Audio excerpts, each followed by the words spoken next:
A gente conversa agora com o analista sênior de internacional, Américo Martins, que chega aqui com a gente agora. Bom dia para você, Américo. Despedida melancólica, hein? Essa do Biden. Conta pra gente o que você achou do discurso. Pois é, bastante melancólico esse fim de mandato do presidente Joe Biden. Bom dia para você, Clarissa, bom dia a todos que nos acompanham aqui no Novo Dia.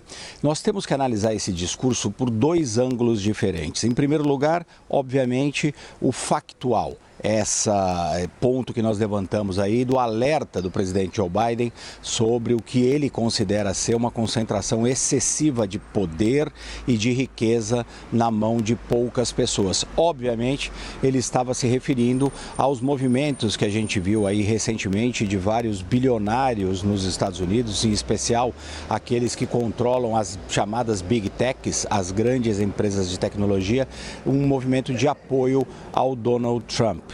O presidente Joe Biden acredita que isso pode ser, obviamente, um risco à democracia.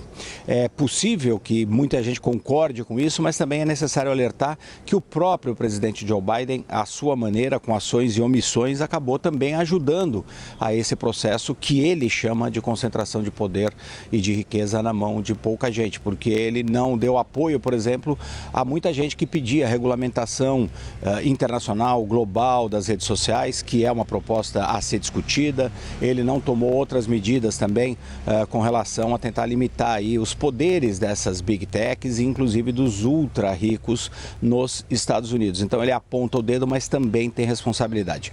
O outro ponto que também precisa ser analisado, Clarissa, e eu acho até mais importante do que esse ponto factual, é que nós assistimos ontem com aquele discurso o fim de uma era na política americana. O Joe Biden encerrava não só a carreira dele, muito brilhante, inclusive, é preciso necessariamente dizer isso.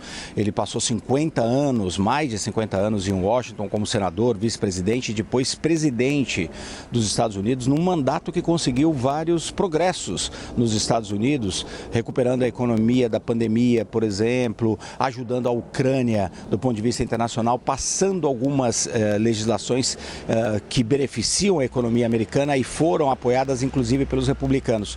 Mas o fim de uma era, porque o Biden foi criado dentro de Washington, num momento em que os Estados Unidos viviam a Guerra Fria. Então, ele sempre teve, por exemplo, na política internacional, um grande apreço pelos aliados dos americanos. Ele conduzia a política americana dentro desse pensamento mainstream, o pensamento que deu as cartas em Washington por longas décadas. E ele vai ser substituído por um contemporâneo. Ele tem 82 anos, o presidente Trump vai assumir com 78. São contemporâneos, mas o Trump tem uma visão de mundo muito diferente.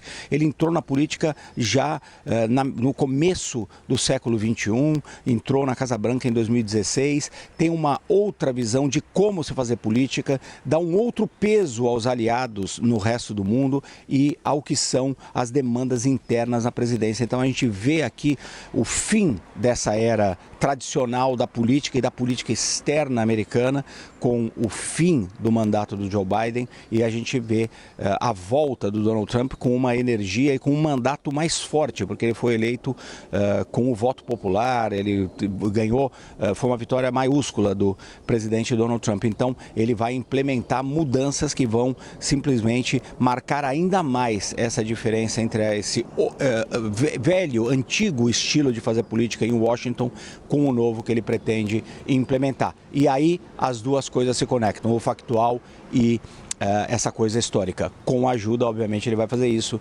desses bilionários, da nova tecnologia e das alianças que ele vai forjar no meio do caminho.